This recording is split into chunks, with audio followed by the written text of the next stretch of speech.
I believe in my heart of hearts that they have built this camera and they designed this camera and they put a lot of hard work and they tried to be as connected with Blackmagic as they possibly can to make this camera with the hopes of never bringing this camera to market. I believe their hope was for Blackmagic to be like, that's great. Give it here. Seriously. And Blackmagic can take it, re-engineer the R&D, and then push it out. Pay him $10 million, buy him out, $10 million, $20 million, something. This is, it's so hard. Like some of the elements of it, fantastic. Dream camera ergonomics, for sure. Everybody in the industry, whether you're Red or you're Sony or you're Ari or whoever, they should all be looking at this camera and they should all buy one to just rip it apart and just be like, all right, how the hell they do this? Because none of them are doing it. Yeah. So they all should buy the camera and figure out how they put all this in there. But at the same time, I don't know if this camera will actually be like mass produced or if it's going to be like what you said, maybe a few early adopters pick it up on an Indiegogo and that becomes how this camera actually hits the market. That's the best case scenario I can see for it. For sure, because I literally look at the thing that somebody sent Michael Tobin, where they kind of made the ergonomics of the G2 better. And what did they do with the screen? They did some different things with the screen. They pulled the whole screen off. Yeah, and then they put a V-mount battery on the back. And like, as cool as it was in the moment, and you guys can go back and you guys can look at that or whatever. But as cool as that was in the moment, bro, that was a fart. It was a fart. It was stank for 30 seconds. Yeah. And have you even thought about that mod to that camera since then? So I think the main problem with the mod cameras is that you have to do it yourself or you have to buy the camera and send it in. Yeah. It's almost never been a, buy the camera, it ships done. And so I do think that if they can build this camera and you can go to their website or Indiegogo or Kickstarter or whatever, you put your money down, $3,300, they said. Yeah. Crazy. I don't think that's going to work. But if I could pay $3,300 right now, and I'm talking to Nexus, I think that's the name of the brand. Yeah. It's the Nexus G1. So maybe G1 is the name of the camera and Nexus is the name of the brand. Yeah. But if somehow they could make this camera available, even to me, like today, if they emailed me and was like, $3,300 is yours. Finish. Done. I'm buying it. Yeah. Like, I'm not talking. Yeah. I'm buying it. Yeah. And I want to shoot with it because it's so crazy over-engineered with specs, whether that's the direct attachments for Fizz, which means they obviously pulled something from DJI because it looked like DJI Fizz units, or if it is the monitors, like the dual monitors and the fact that you can move one to another. Do you think that's the base? The 3300 is the base? I think it's going to get very red. And when I say that, I say that in a very respectful way as a Red shooter. Like, it's like $3,300 for the brain. But that brain doesn't give you any of those mounts. You gotta pay for the mounts. For the $3,000 for the electronic ND. It's old school Red. You know what I mean? It's like there's so many accessories in that video where it's like it's going to get like today you can buy a Raptor or a Komodo and the mounts included, battery is included, all that's good to go. This camera screams to me old school Red, where it's like $3,300 for the brain, and then, oh, you want the full frame mount? That's $500. Oh, you want the Super 35 mount? You want the Micro Four Thirds mount? That's free because we don't think anybody's going to buy it. Side handle? It's in the box. Monitor, like all these different little accessories, I think they're going to just like tick, tick, tick, tick, tick, tick, tick. And before you know it, you're going to be walking out of there with an $8,000 camera, which would make more sense for a camera with all these features. And I guess the question is, and obviously, let's go back to the poll really quickly. And we forgot a super chat we need to find. 25% of y'all are Blackmagic. So hear me when I say this. This is not a dig. I'm just asking in general. At the end of the day, It's going to be way more usable than any other camera on the face of the planet, it looks like. Yeah. With everything that's built in. Are people good with the Blackmagic Pocket Cinema 6K G2 sensor? Are people like, I'm asking as a genuine question, because while it is very cool that it's going to be way usable, is the $3,300 worth slapping on a matte box and an ND filter? Is the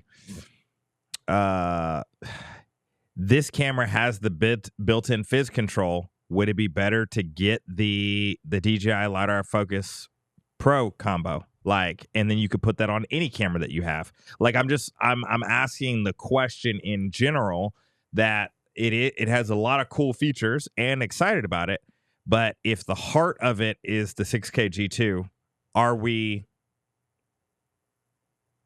is that, obviously it's enough. I'm not trying to sound like it's not enough, but like, are you guys good with it?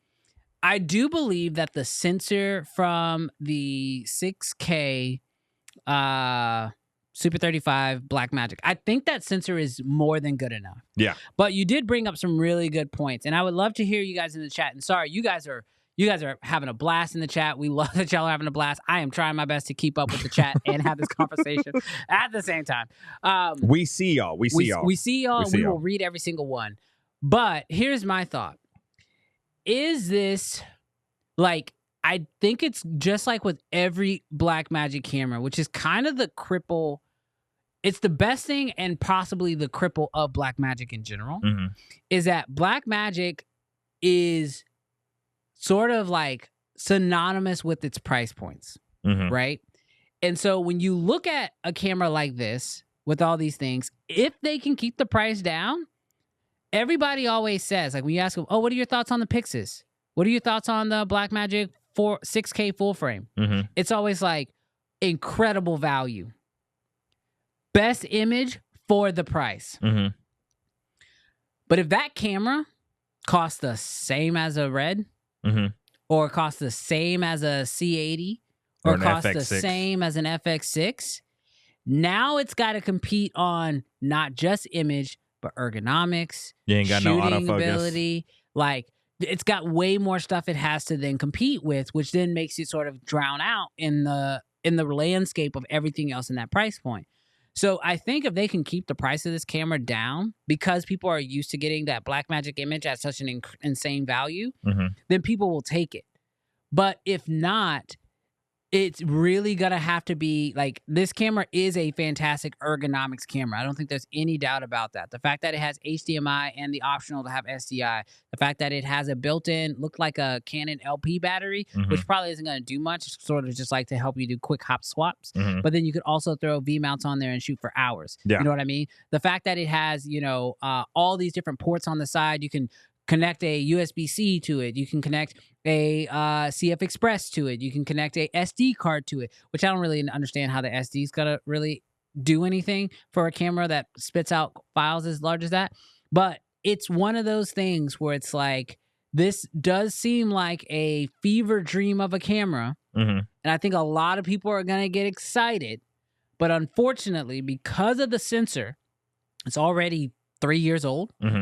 Because it's a Blackmagic sensor, for that matter, I think and it's a new company. So you have no trust. We have no trust that you'll actually deliver this product. Like, the fact that you knew you had to say, and yes, this is real in your ad, meaning that that people don't believe, like, this seems like too good to be true. Yeah. You have to come out of the gate perfect. Yeah. I'm talking perfect. Yes. Image amazing, functionality working, not overheating. Yeah. This thing looks like an overheating nightmare waiting to happen.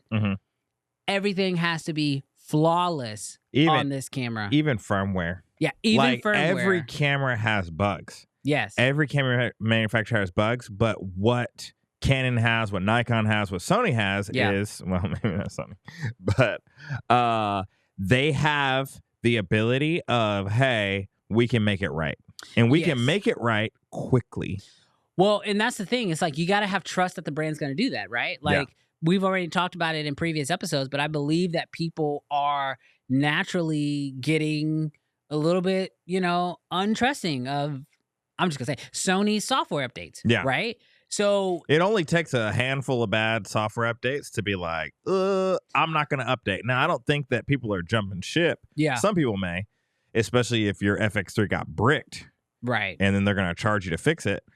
But, I can't tell you how many people, especially on the stream, that are like, I'm going to hold off. Right. And that's the thing is I feel like if it's too expensive, like once you add on all those different accessories, a lot of people are going to be like, I'm going to wait and see when a few other people get their hands on it first and see if it really is as good as it claims to be. Mm-hmm. And the hardest part about all of that is if you are in love with the image that camera is producing, you can already go buy that camera for, would you say $2,200? $2,000. Yeah. And then it's like, do I pay whatever price they're going to charge for it, or do I go pay $2,000 for it? Mm-hmm. And then so the thing they really have to sell is all those ergonomic features. Yeah. They have to sell the hell out of that. Yeah. It's got to be like incredibly. What I see this as is obviously indie filmmakers that are not on the strictest of budgets. They need some of those production things to be able to make the film go smoother, easier, faster, and work with a crew. Mm-hmm. That's what I see. But I see your early 20 filmmakers being like, hey, like those are creature comfort things that would be nice to have, but we only got $2,000 and we got a nifty 50 lens. So we're just going to go with the Blackmagic. But I will say, because I watch a lot of Blackmagic footage, some people, especially with the right lenses, like the RAW lenses or even the Canon FDs and stuff like that, I see some of y'all Blackmagic shooters are stinking technicians, bro. When it comes to their image, like y'all be making the Blackmagic shine above and beyond, what normal mortals can do. So I do think that when I ask the question, does the G2, is it what we want? Like, it's not because I don't think that it's capable. 6K Super 35 is probably great. It's probably great. But I just asked because I know for me, typically I look forward to the improvements in dynamic range. I look forward to the improvements on autofocus. Obviously, Blackmagic doesn't have that, but I just look forward to the faster readout times. I just look forward to the innovations that come, not just with the ergonomics, but then also with the image. And so knowing that it's an image that's like several years old and we're about to triple down in that, because this is probably going to be your, maybe not forever camera, but this is probably going to be a camera that you're going to rock with for a very long time. Yeah. Personally, I think I would like to rock with something that is improving on the last generation. Yeah. So to sort of cap off this topic on this camera, I would love to know in the chat, this camera comes out, I'm going to say all in, because I don't think that $3,300 is like all in. You're walking out the door with a finished camera that you can actually shoot with. I can't see it. Yeah. If they do it, I think it makes your answer won't change with this. But let's say all in, you have a camera that works $5,000. Mm-hmm. $5,000. You have the body. You got V-mount attachment. Let's say the top monitor. You've got a lens mount that will work for your system, whether you decide to go Super 35 or you decide to put the attachment on that has the speed booster built in that goes full frame. You have the side handle. $5,000 for all of that. Are you talking or are you buying? I really, really want to know, are you talking or are you buying? We know what sensor it has already. We've seen the ergonomics on it. Are you talking or are you buying? Jarrell, what do you think? Neither. Like, I am excited for what this will do for the industry. Like, kick everybody in the butt. Like, I genuinely rooting for the success of this camera. Yeah. Because This is the kind of thing that if this lights a fire under Blackmagic, and then Blackmagic comes up to the plate with a Pro Pixis or a Pixis 2, and it gives us the things that like ND built in, and that's just one thing. Yeah. Bro, light a fire under them. It's going to light a fire under Red. It's going to light a fire under Canon, under Sony. I love this era. Hey, thanks so much for checking out this clip. But you know what's better than watching these clips?